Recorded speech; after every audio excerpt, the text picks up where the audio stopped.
El creyente y su relación con el pecado, parte 2. Está un poco difícil de titular este sermón, porque en realidad todo el libro trata acerca de cuáles son las características de una persona que está en comunión con Dios y con la iglesia, y cuáles son las características de una persona que no lo está.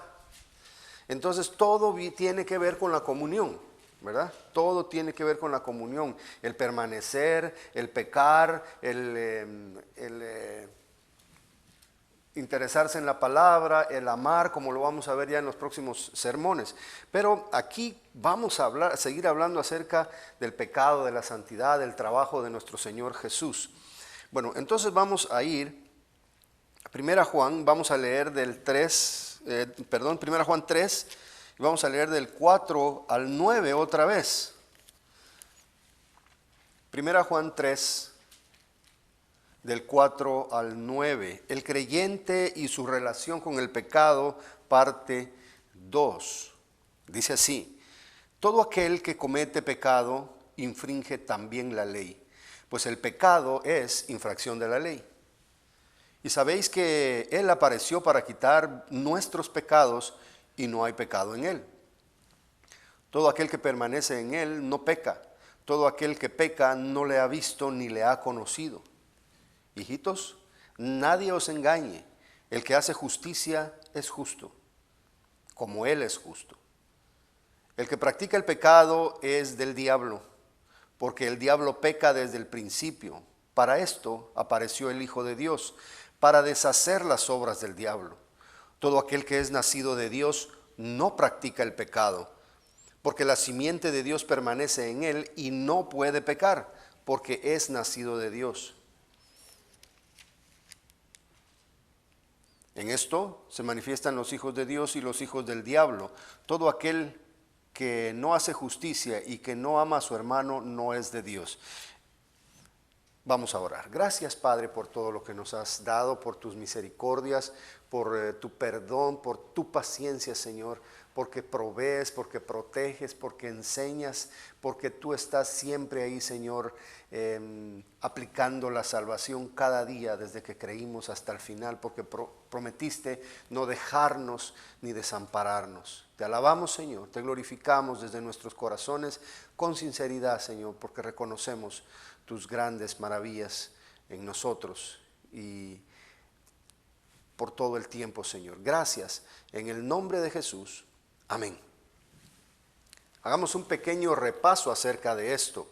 Primero les quiero decir, el versículo 10 pertenece al siguiente sermón, pero tiene parte de este también. Toda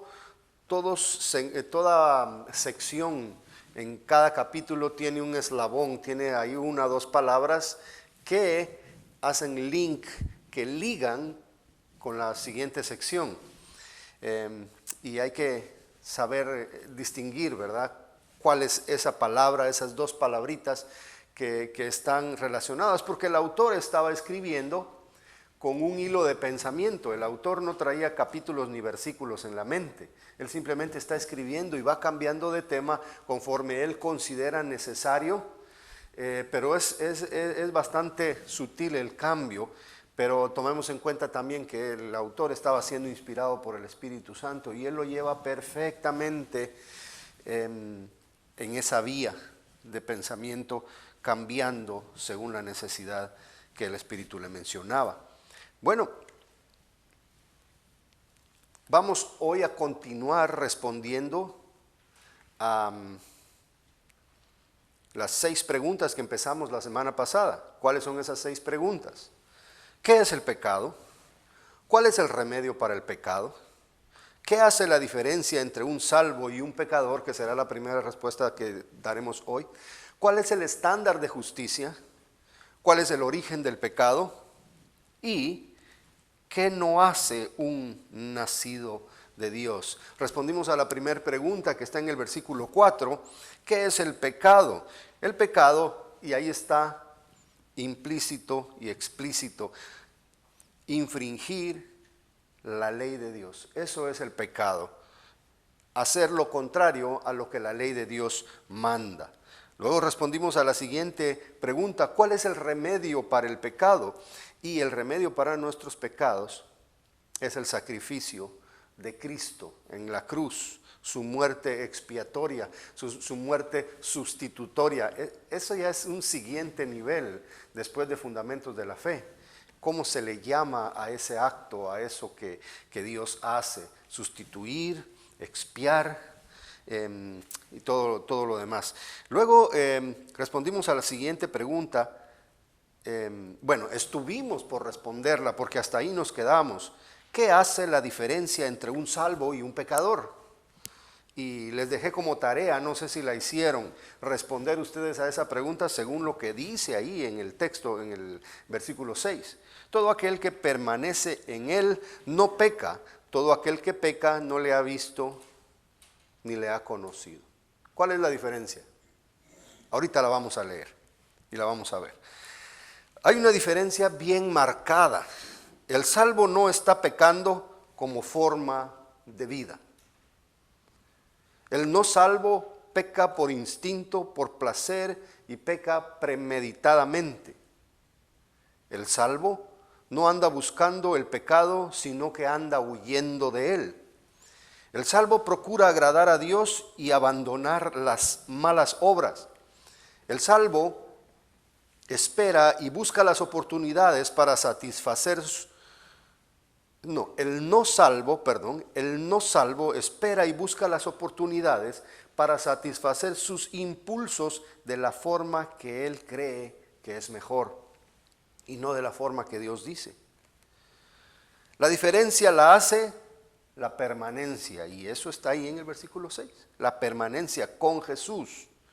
Ya vimos en sermones anteriores que la permanencia es el resultado de haber sido realmente nacido de nuevo, porque el que se va de nosotros es porque no era de nosotros, no permaneció, porque no perteneció. Eso es 1 Juan 2:19, como 3 sermones atrás. Los que permanecen son los que pertenecen a la verdadera iglesia, los salvos. También vemos que el que anda pecando es alguien que no permanece ni pertenece. Puede ser que siga entre los cristianos por un largo tiempo, pero su vida no refleja la santidad de Dios. Aquí en este texto hay una controversia entre algunos lados del cristianismo, dentro del mismo cristianismo. ¿Cuál es esa diferencia? Vamos a leer el texto otra vez. Todo aquel que permanece en él no peca. Todo aquel que peca no le ha visto ni le ha conocido. Hay cierto sector de la iglesia evangélica que asegura, por este texto y por algunos otros, según la forma de interpretarlo de ellos aseguran que el ser humano salvo puede llegar a la perfección cristiana en esta vida. Si lo leemos otra vez, fíjense, todo aquel que permanece en él no peca. Ok, o sea que según ellos, aquí hay una persona que ya no peca jamás, nunca. Y dice que todo aquel que peca no le ha visto ni le ha conocido. ¿Está ahora usted confundido? ¿Cómo es entonces que si usted ya conoció a Cristo, usted no peca? Ahí hay un aparente absolutismo. No peca. ¿Cuántos pecados ha cometido usted desde que vino a Cristo? ¿Ha dicho alguna mentira? ¿Ha dejado de decir una verdad? ¿Ha dejado de amar a su prójimo como a usted mismo? Y lo vimos en sermones anteriores. Y es que a veces estos textos pueden generar una mala interpretación si se agarran solitos, aislados y se ven como tal. Eso en un juzgado es muy peligroso. Ver un hecho aislado sin su contexto, sin su porqué, sin sus circunstancias, sus agravantes y sus atenuantes, es tomar un mal veredicto al final. Entonces, ¿a qué se refiere aquí Juan? es peligroso quedarnos solo ahí. Algunos enseñan por este texto que se puede llegar a la santificación perfecta en este mundo porque ven la frase no peca. Pero interpretar así este texto es contradecir lo que ya dijo Juan en el capítulo 2, versículo 8. Vayan a verlo, vayan a verlo. Por esa razón es que tenemos que ver un libro como un todo, como una unidad que no se contradice, sino que se complementa. Y estar, cada vez que vamos avanzando, estar chequeando qué es lo que ya dijo. Porque derivado de ahí es lo que sigue diciendo. Como una carta de cualquier persona, ¿verdad? Pero esta es una persona inspirada por el Espíritu Santo que no podía cometer un error. Primera Juan 2:8, ¿qué dice? Si decimos que no tenemos pecado, nos engañamos a nosotros mismos y la verdad no está en nosotros. ¿Se está contradiciendo Juan? ¿Se está contradiciendo Juan? Pareciera una contradicción. Para acá, a los que no les gusta la Biblia, aquí tienen un caballito de batalla, tienen una excusa. Miren, los autores de la Biblia no solo se contradicen entre ellos, sino que cambian de idea conforme van escribiendo. Y ahorita vamos a ver cómo responder a esto, aquí en Primera Juan. Pareciera una contradicción, pero hay una respuesta más adelante en el mismo escrito de Juan. Y la encontramos en la palabra practicar en el capítulo 3, versículo 9, y eso lo vamos a ver hoy. Primera Juan 3:9 dice, todo aquel que es nacido de Dios no practica. Tenemos aquí un entrenador de fútbol, de soccer. Es lo mismo ir a jugar una vez al mes que practicar. ¿No? ¿Verdad que no? Tienes un jugador que quiere ser titular, quiere ser de los que juegan todo el partido, pero no llega a practicar. ¿Qué le vas a decir? Si no practicas, no eres de mi equipo. Si quieres traernos las sodas, bienvenido, pero practicar es algo continuo, constante, intencional. Pónganle atención a esa palabra.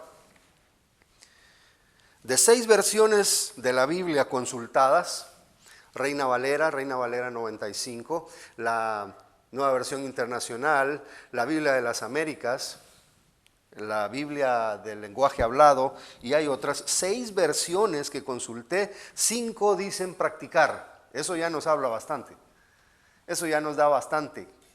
Porque si solo la Reina Valera que estoy leyendo hoy dijera practicar y las demás Biblias dijeran otra palabra, entonces tendríamos que corregir ahí la idea.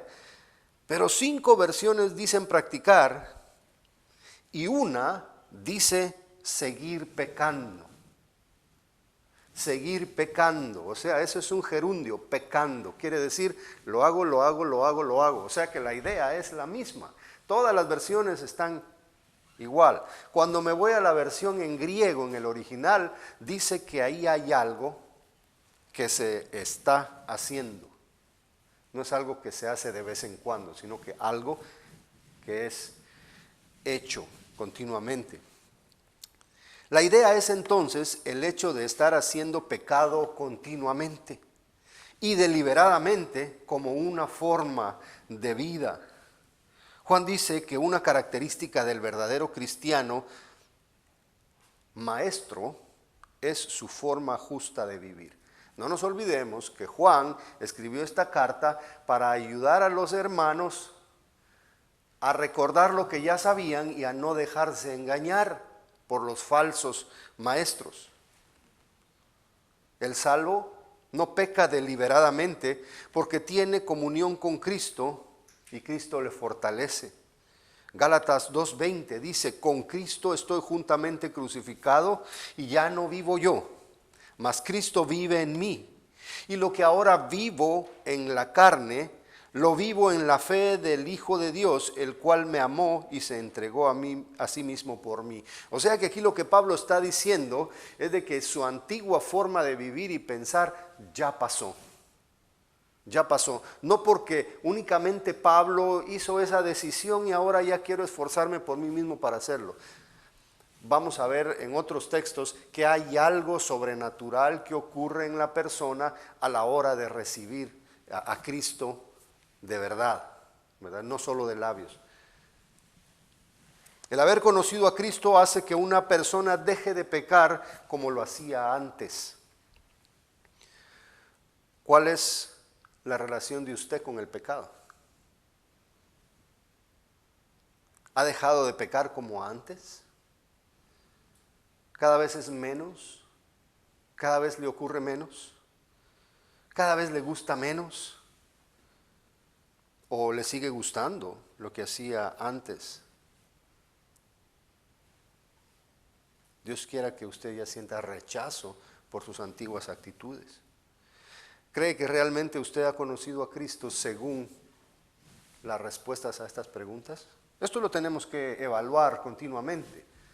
Si yo estoy caminando como Dios me manda, aunque tengo mis excepciones y a veces cometo pecado, yo puedo llegar a la conclusión de que sí soy salvo, porque mi vida cada vez está mejor y no peor. Porque mi vida va avanzando en el sentido moral, en el sentido espiritual, en mi santificación práctica. La diferencia entre un salvo y un pecador no arrepentido es su permanencia con Cristo y una vida justa delante de Dios y de los hombres. Se nota la superación. Es impresionante escuchar a alguien que dice, mira, yo era un alcohólico, yo le golpeaba a mi mujer, yo le golpeaba a mis hijos, yo me gastaba mi dinero en los antros de vicio, yo malgastaba, yo le robaba a mi jefe, yo mentía, yo amanecía borracho los lunes y decía que estaba enfermo, no iba a trabajar. Pero desde que vine a Cristo, toda mi vida cambió. Hay un cambio ahí, evidente. Podemos decir nosotros que somos mejores ahora que antes de venir a Cristo. Claro, va pasando un tiempo en el que pues no matamos, no robamos, no asaltamos a nadie, no le pegamos a nadie, y van quedando cosas más sutiles de las que tenemos que superar. Pero aún a eso tenemos que ajustar la lupa o el microscopio y limpiarnos más de eso también. Vamos a ir al cuarto punto. ¿Cuál es el estándar de justicia? Hijitos, nadie os engañe. Esta palabra es familiar en las cartas de Pablo también. El que hace justicia es justo, como él es justo. Siempre tenemos un contraste en algunos textos, el bueno y el malo, el blanco y el negro, ¿verdad? El salvo, el no salvo, pero este número 7 nos habla únicamente de los hijos de Dios. Que nadie os engañe, el que hace justicia es justo como él es justo, así de claro, así de sencillo. Ahora, entendemos por persona justa como alguien que no le debe a Dios, está sin deuda, no le ha ofendido. Una persona injusta es alguien que ha pecado, que ha ofendido a Dios. Toda persona ha infringido la ley de Dios, en cosas grandes, en cosas pequeñas, más frecuente, menos frecuente, pero toda persona es injusta o ha sido injusta. Y eso lo dice la Biblia, Romanos 3:10, no hay justo ni aun uno. Y esta es una cita del Antiguo Testamento. O sea que el hecho de que seamos injustos para Dios es tan viejo como la raza humana. Nadie puede cumplir la ley de Dios al 100%. Esa es una verdad. Pero Dios puede justificar a las personas. O sea, yo no puedo lograr una justicia por mí mismo. Justo es justo, 100%, ¿verdad? Nadie puede decir, este nivel en la construcción de esa pared tiene 3 grados tiene 3 grados de inclinación. Entonces no podemos decir está justo. Es igual en nuestras vidas. Con un pecado que hayamos cometido en nuestra vida, no importa hace cuánto fue, nosotros ya ofendimos a Dios y estamos en deuda con Él. ¿Y la paga del pecado cuál es? La muerte. Merecemos eso. Porque Dios no exige menos que perfección. Nadie puede cumplir la ley de Dios al 100%, pero Dios puede justificar a la persona. ¿Cómo lo hace? Mateo 19, 26 nos habla acerca de esto. Fíjense estos relatos en los que Jesús habla, está arrojando información, está arrojando doctrina básica, indispensable. Mirándolos, Jesús les dijo: para los hombres esto es imposible, mas para Dios todo es posible. Para darles un poquito el contexto anterior de esto, hubo una persona que Jesús le demostró que no era 100% justo. Y entonces alguien le pregunta a Jesús: ¿quién entonces podrá ser salvo? Esta persona que casi lo había cumplido todo según lo que estaba diciendo, no puede ser salvo, no ha podido ser salvo y no quiso hacer lo último que Jesús le dijo. Entonces, ¿quién va a ser salvo? Y Jesús, mirándolos, les dijo: para los hombres esto es imposible, mas para Dios todo es posible. ¿Qué es imposible para el hombre? Salvarse por sus propios medios. No es por obras. No es por obras. Toda persona que usted oiga que está diciendo que nos vamos a salvar y que vamos a heredar la vida eterna por méritos, está equivocada. Está totalmente equivocada, porque la Biblia, claro, lo dice explícito: no por obras. Entonces Jesús les dice esto para los hombres, o sea, para ustedes. Aquí incluye las mujeres también, no se pongan muy alegres, hermanos. Para la raza humana es imposible salvarse, lograr la vida eterna por sus propios medios. Pero es posible para Dios. Y es que ahí es donde viene la gran noticia, ahí es donde vienen las buenas nuevas. Cuando a usted ya le dijeron lo perdido que está y lo imposible que es salvarse, pero le dicen: ¿saben qué? Hay una solución. Aquí está el Evangelio. Evangelio quiere decir buenas nuevas, buenas noticias. Dios puede salvarte sin que tú hagas nada. Y a las sectas les cuesta, no les gusta oír esto, porque todos ellos quieren hacer algo para agradar a Dios y para salvarse. Así les han enseñado. Pero la misma Biblia dice que eso no es posible. Lo que es posible para Dios es salvar a un pecador, aunque el pecador pecó tanto y le ofendió tanto. ¿Por qué? Por amor. Y ahí es donde viene la doctrina de la salvación. Las únicas personas a las que Dios llama justos es a los que Él ha justificado. Romanos 5:1 dice: justificados pues por la fe, tenemos paz para con Dios por medio de nuestro Señor Jesucristo. ¿Cómo es que Dios nos justifica? ¿Cómo es que Dios hace que una persona de ser pecador pase a ser justo? Cuando agarra la justicia de Jesús, porque Jesús es el único justo, totalmente santo, que no cometió ni siquiera el más pequeño error en su vida. Creo que hasta los pasos los daba perfectos. ¿Cómo se han de haber sentido los papás de Jesús al ver que este niño nunca se equivocaba? Al ver que este niño nunca les contestaba mal, que nunca hizo nada incorrecto. ¿Cómo se sentiría usted tener hijos así? Y verse a la par de ellos, y este niño es más perfecto que yo. Este niño no hace nada malo y yo sí, yo soy un mal ejemplo para él. Así hubiera sido los papás de Jesús, los hermanos de Jesús. Jesús nunca cometió pecado. Él llegó a la cruz sin cometer ninguna falta en contra de Dios.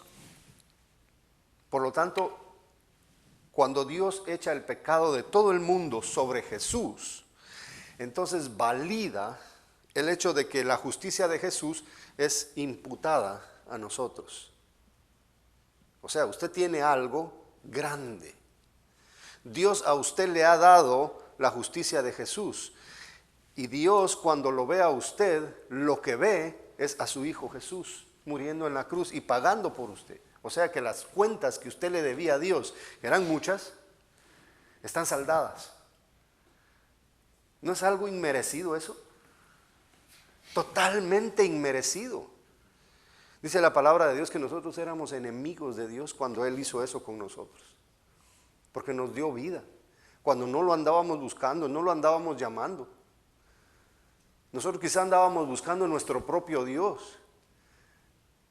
Y lo que nos dimos cuenta es de que Él fue el que nos salió a buscar a nosotros.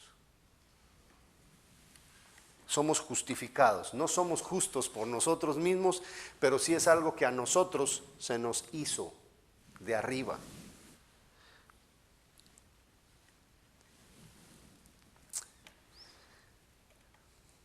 Ahora, esto es a los ojos de Dios. Esto es en la corte de Dios. Estamos absueltos, somos salvos. Ahora, en la corte de los hombres, aquí la cosa cambia un poco. Nuestra vida en este mundo. Ya Juan dijo que si decimos que no tenemos pecado, no estamos en la verdad y nos estamos engañando, ¿verdad? Pero en lo que es la práctica, Dios nos enseña que una persona que ha sido justificada tiene la capacidad de caminar justamente ante los ojos de la gente también.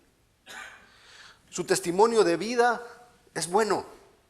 La gente ve ahí un ejemplo a seguir. O sea que la persona puede experimentar un verdadero cambio de vida y eso es bíblico, hermanos. Eso es bíblico. Es que el asunto aquí es desmentir lo que los falsos maestros están diciendo. El falso maestro quiere vivir como le da la gana, vive inmoralmente y eso lo podemos ver ahora también, ¿verdad? Son personas que se proclaman como los ungidos, pero tienen sus escándalos, ahí está un líder en México que está preso desde hace meses por abuso de menores, abuso sexual. Pero él decía tener la verdad y se le han comprobado cosas. A eso se refiere aquí Juan. Esos que les están enseñando a ustedes no son capaces de vivir justamente. Eso ustedes ya lo sabían. Juan ya lo ha dicho varias veces. Esto no es algo nuevo para ustedes, ya lo sabían. Se los digo para que lo recuerden, para que lo apliquen. Fíjense qué fue lo que hizo Dios con las personas a las que salvó. Efesios 2:1. Él los dio vida a vosotros cuando estabais muertos en vuestros delitos y pecados. ¿Cuándo nos dio vida? ¿Cuando andábamos bien? No, cuando estábamos muertos en delitos y pecados. Segundo, en esos pecados en los cuales anduvisteis en otro tiempo, siguiendo la corriente de este mundo, conforme al príncipe de la potestad del aire. ¿Quién es este personaje? ¿Quién es el príncipe de la potestad del aire? Se oye un título bien bonito, ¿verdad? Pero este es el mismo diablo. El espíritu que ahora opera en los hijos de desobediencia. Estas declaraciones acá de Pablo son muy serias. Son muy serias. Ustedes en aquel tiempo estaban muertos, estaban en la peor condición que una persona puede estar. Por cierto, toda la gente que está sin Cristo está así. Cuando ustedes estaban así, ustedes anduvieron en toda clase de deleites mundanos, pasionales, toda clase de pecados que ustedes quisieron cometer, los cometieron. Así es como Dios los encontró y así que es como Dios los perdonó, los limpió, les dio vida. Es bíblico, según este texto, de que tuvimos una mala forma de vivir en el pasado. Un texto más, Efesios 4:22. En cuanto a la pasada manera de vivir, aquí viene una orden: despojaos del viejo hombre, que está viciado conforme a los deseos engañosos. Renovaos en el espíritu de vuestra mente y vestidos del nuevo hombre, creados creados según en la justicia y santidad de la verdad. Fíjense, Dios por un lado nos ve como justos, pero por otro lado quiere que cambiemos de nuestra vida. Él quiere que nos alejemos del pecado y nos exhorta a través de su palabra. Y es que por eso es que venimos a la iglesia, por eso es que nos reunimos como hermanos, por eso leemos la Biblia, por eso oímos sermones, porque esos nos motivan a que cada día vivamos una vida más justa delante de Dios. Aunque el punto de vista de justicia ya lo tenemos, Él tampoco quiere que sigamos pecando. El mismo apóstol Pablo dice, perseveraremos al pecado para que la gracia abunde. De ninguna manera, ni siquiera lo piensen. Si ustedes fueron rescatados de sus pecados y fueron perdonados y Cristo murió por causa del pecado, ¿qué tienen que estar haciendo ustedes dentro de esa vida pecaminosa? Abandónenla. Una persona salva puede voltear a ver su pasado y debe observar que su vida de hoy ya no es la misma que antes. ¿Es el caso de usted? Y aquí es donde Juan les dice, hijitos, que nadie os engañe, que nadie os engañe. Es evidente que alguien estaba tratando de engañar. Seguramente eran falsas enseñanzas de sus falsos maestros. Obviamente, estaban enseñando algo contrario a lo que Dios dice acerca de la vida justa del creyente. Los falsos maestros estaban llenos de inmoralidad y sus vidas no concordaban con sus prédicas. Ellos se hacían muy sabios y muy especiales, muy elevados ante la gente, pero no vivían como el creyente debe vivir. Se excusaban o trataban de disimular, pero no eran justos en su forma de vida. Juan establece que una persona que es verdaderamente cristiana va a reflejar la santidad de Jesús. Aquí es donde respondemos a la pregunta de este punto. El estándar de justicia que debemos copiar es el de Cristo. No hay otro. El mismo apóstol Pablo dijo, sed imitadores de mí como yo de Cristo. O sea, si imitamos a Pablo, lo vamos a imitar en el sentido de que él imita a Cristo. No porque Pablo haya sido perfecto, sino porque Cristo fue perfecto.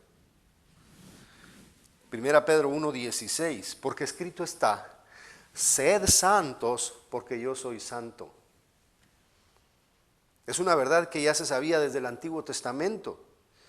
Y había necesidad de recordárselas a los hermanos para que estuvieran seguros de que una vida pura es parte indispensable de la vida del cristiano. La justicia de Jesús es el ejemplo de justicia para nosotros y también es la fuente de esa justicia que nosotros debemos practicar. Por un lado, Jesús nos da el ejemplo de vida y por otro lado, Jesús nos da la fortaleza para cada día lograrlo. La Biblia enseña que una vez que la persona ha recibido la salvación, el Espíritu Santo de Jesús entra en la persona y le dirige y sus deseos cambian. Sus deseos cambian. Y aquí vamos a ver un poco qué es lo que el creyente experimenta y qué es lo que los que están alrededor del creyente pueden observar en esa persona.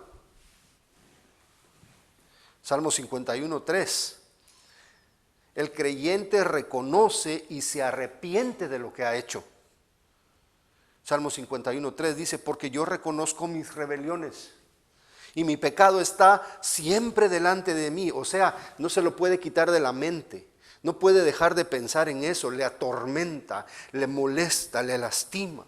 Contra ti solo he pecado y he hecho lo malo delante de tus ojos. Todos sabemos lo que David hizo, ¿verdad? David tuvo relaciones con la esposa de uno de sus capitanes del ejército. Y ella salió embarazada.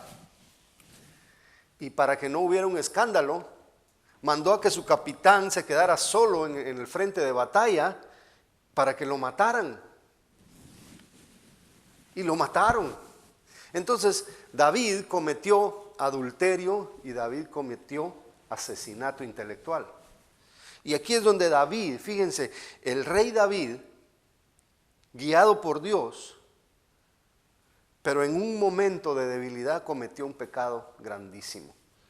Volvámoslo a leer. Yo reconozco mis rebeliones.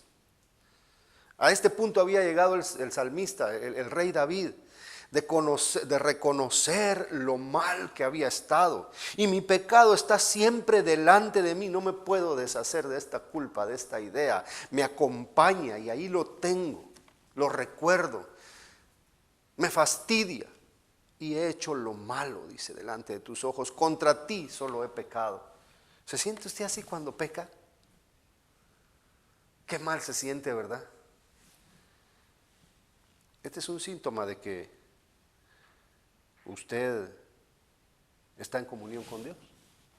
Otro síntoma, el creyente verdadero siente rechazo por el mal. Segunda Pedro 2:17 dice que Dios libró al justo Lot. ¿Saben quién era Lot, verdad? El esposo de aquella mujer que se convirtió en estatua en un montón de sal. Lot estaba abrumado por la nefanda conducta de los malvados. ¿En dónde vivía Lot? En Las Vegas, en Hollywood, ¿verdad? En Sodoma y Gomorra. Ahí donde los hombres se casaban con hombres, las mujeres con mujeres, donde habían violaciones, donde seguro habían abortos, donde había una inmoralidad espantosa. Lot se sentía mal de ver eso. Esa es una característica del cristiano verdadero. Cuando miramos todo eso que sucede, nos afecta, nos afecta. Mi hija me decía en esta semana que ella estaba muy decepcionada de su maestra, por eso. Y yo le digo, esa es la clase de sufrimiento que el ser humano va a pasar por este mundo al ver la nefanda conducta de los malvados. ¿Se siente usted así? Porque este justo que moraba entre ellos, afligida cada día su alma justa, viendo y oyendo los hechos inicuos de ellos. El verdadero cristiano siente un rechazo por el mal. El verdadero cristiano también busca hacer el bien. Salmo 34:4. Apártate del mal y haz el bien. Busca la paz y síguela. Eso es lo que debe hacer el justo. No debe sentirse mal por tomar una posición radical con respecto al pecado en el mundo. Debe sentirse motivado de que está bien con Dios. Y también no solo apartarse de su propio pecado, rechazar el pecado de los demás, pero también buscar hacer cosas buenas. Los chistes, los memes de antes, allá por los 80 no existía el Facebook, no existían los celulares. Si existían eran los del ejército, ¿no? Pero la forma en que nosotros mirábamos memes en nuestra juventud eran los stickers en los buses. ¿Se recuerdan de esos stickers, a veces muy vulgares? Y dice un sticker de esos, el borracho va al cielo. Era un chiste. El borracho va al cielo, dice. Porque el borracho se emborracha y el borracho se duerme y el que se duerme no peca. Entonces los borrachos van al cielo.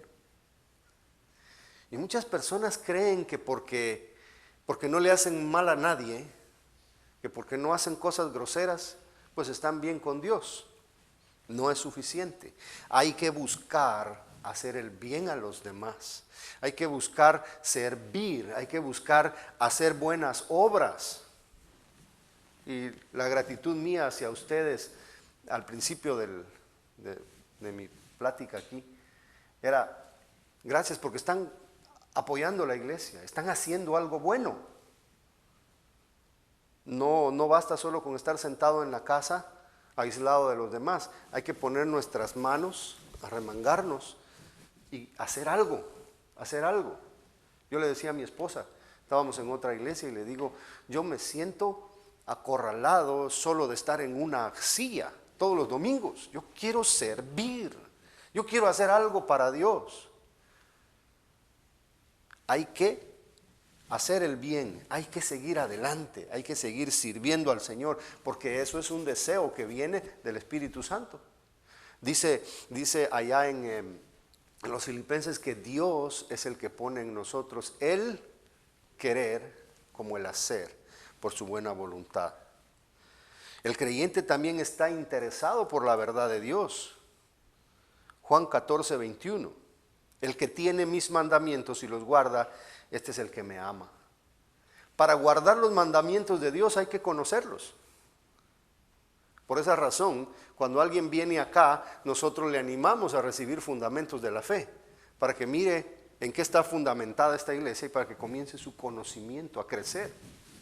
Si usted es un verdadero cristiano, usted está interesado en lo que es la verdad de Dios, en lo que Él manda, en lo que Él quiere, cuáles son sus conceptos, cuáles son las guías de vida que tiene para usted. Me sentí muy contento de ver que Marcelo compró su Biblia de estudio MacArthur. Hay otras Biblias de estudio, no tiene que ser por fuerza la de él, pero el hecho de que uno ya tiene una Biblia de estudio quiere decir que uno quiere estudiar. Uno quiere llenarse de esto, aprender. Miren, muchos menosprecian esto, aún dentro de las iglesias. Incluso he oído frases como mucha Biblia, la letra mata. Con solo la aplicación que está haciendo me doy cuenta que ignora hasta que ignora, ¿verdad? Lo peor de la vida es ignorar que somos ignorantes y hablar como que fuéramos sabios. Entonces, buscar la palabra de Dios, buscar conocer más a Dios, conocer lo que Él dice, es un síntoma de la persona que está realmente en comunión. El verdadero creyente está en una constante superación. Cada día busca de Dios, practica la justicia en un intento constante de agradar a su Señor. ¿Ven un contraste? El que no pertenece a Dios está practicando el pecado una y otra y lo practica tanto que lo aprende a hacer bien, ¿verdad? De ese lado malo. Pero el que está con Dios, él está en una constante superación y va agradando más a Dios cada vez. De eso se trata. ¿Qué tanto ha mejorado usted, hermano? ¿Qué también puede decir que está caminando según lo que Dios pide? ¿Es mejor usted hoy que hace 3 años?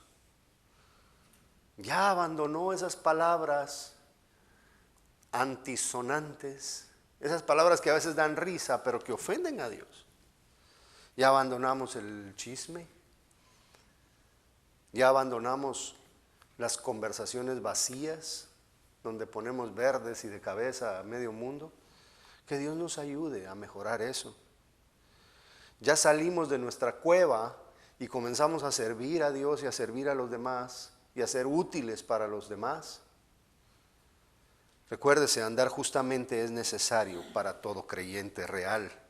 Pregunta número 5. ¿Cuál es el origen del pecado? ¿Cuál es el origen del pecado? Cuando Juan quiere evidenciar la procedencia de esos falsos maestros, menciona que ellos pertenecen al diablo. En pocas palabras, ellos pertenecen al diablo. El que practica el pecado, ¿de quién es? Del diablo. Fíjense que aquí hay una persona que vive practicando el pecado. Cuando yo iba al gimnasio, cuando tenía tiempo y energía y salud, llegaba y le decía al instructor, ayúdame porque quiero hacer ejercicio para la espalda. Yo quería verme así, bien ponchado, decimos en nuestro país. Quiero hacer ejercicio para espalda, y hay ejercicios de espalda que se necesitan de 2 personas, alguien que te esté cuidando y que te esté ayudando cuando te cuelgas de la barra, cuando estás haciendo. Entonces venía el instructor y decía, bueno, pues vamos, para eso está él ahí, para eso le están pagando. Y me ayudaba, me cargaba, me ponía a subir. Por cierto, yo pesaba 110 libras en ese tiempo. Estaba flaco, tallaba 27. Ahora no, creo que estamos ya por el doble. y me ayudaba. Y tienes que hacer tantas repeticiones. Y después de hacer tantas repeticiones al mes, te pones una pesa en el cinturón para que te cueste más y hagas más. Ok, mira que quiero hacer ejercicio para pierna. Entonces vas a hacer esto. Y me llevaba ahí a la pared y me enseñaba, mira, aquí está. Es todas las instrucciones lo que tienes que hacer, y así se llamaba cada ejercicio. Y tienes que hacer 20 repeticiones de 20 o 5 de 100, o depende, ¿qué quieres? ¿Volumen o quieres marcación? Yo estaba bien interesado en eso. Todos los días, bien tempranito, me levantaba, llegaba, hasta compraba mi vitamina Whey, una vitamina que es un insulto en México, creo, ¿no? Y proteínas y unas leches, y comía, y me decía, como yo estaba bien flaco, me decía el instructor, come, dale, échale, para hacer masa muscular. Lo que no me di cuenta es que dejé de ir al gimnasio y seguí echándole, y entonces se me hizo masa en otra parte. Pero ese es el hecho de practicar, de entrenar, de estar todos los días haciendo algo para perfeccionarlo. El que practica el pecado es del diablo. Si los falsos maestros no tienen la capacidad de vivir justamente, entonces pertenecen al diablo. Es la verdad más directa que se puede dar y la causa más grande para que un creyente se aleje de sus enseñanzas. Juan no está diciendo nada nuevo y ya lo dijo varias veces. Juan estuvo ahí cuando Jesús habló. Y Juan lo escribió también, Juan 8:43, porque no podéis escuchar mi palabra, por eso no sois de vosotros, no sois de mi Padre, dice, vosotros sois de vuestro padre, el diablo. Qué valor el de Jesús. Nosotros hijos de Abraham somos, no somos hijos de fornicación, decían ahí con sus grandes túnicas y todos adornados. Nosotros, ¿ve? Muy religiosos, muy correctos. Y Jesús pero miren, en 4 segundos los tira al suelo. Ustedes no escuchan mi palabra, dice, porque si ustedes fueran hijos de Abraham, harían las obras de Abraham. ¿Y qué fue lo que Abraham hizo? Creerle a Dios. Pero estos no le creían a Dios encarnado. No podéis escuchar mi palabra, dice, vosotros sois de vuestro padre, el diablo. No sois hijos de Abraham, sois hijos del diablo. Y los deseos de vuestro padre queréis hacer. Ahí los descubría. El diablo quiere matar. Y ustedes me quieren matar. Él ha sido un homicida desde el principio.